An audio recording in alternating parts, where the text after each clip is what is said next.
Би Баянзүрх дүүргийн 21-р хорооны иргэн байгаамаа.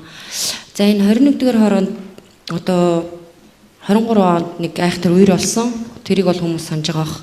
За тэр үерээс хойш нэг үерийн далан гээд ингээд янзлаад яваад байгаамаа. Түрүү жилийн намар Баянзүрх дүүргээс янзалсан. Одоо болтол энийг ингээд янзал дуусахгүй юм уу? Энд чинь ингээд хажуугаар нь хүүхдүүд яваад одоо борооны улирал ирж байна.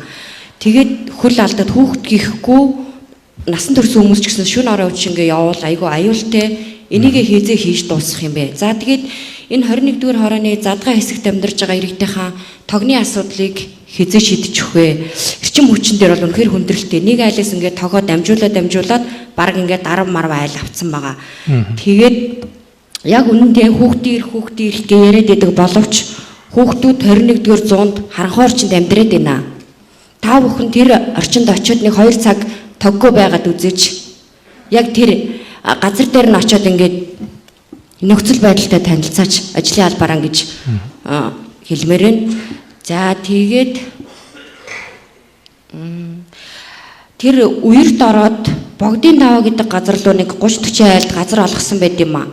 Тэр айлууд руугаа одоо яг тэр үедээ бол ингээд телевиз очиод бүх юм шийдээд өгсөн. Одоо тэр айлууд нь 3 жил амьдарч байна. Ямар ч автобус унаа явахгүй.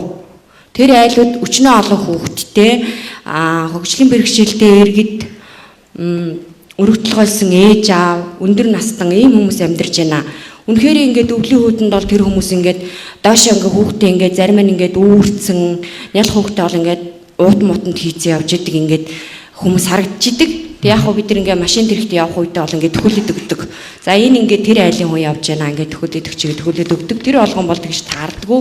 Тэгэхээр тэр айлын асуудлыг одоо ингээ хизээ ядаж нэг тийм бага оврын автобусын уурж өгөх, хизээ тогны асуудлаа шийдэх. Одоо бид нар монголчууд наадан боллоо гэж наадмын бэлтгэл хангаал ингээл баярлал хөөрөл явж гин.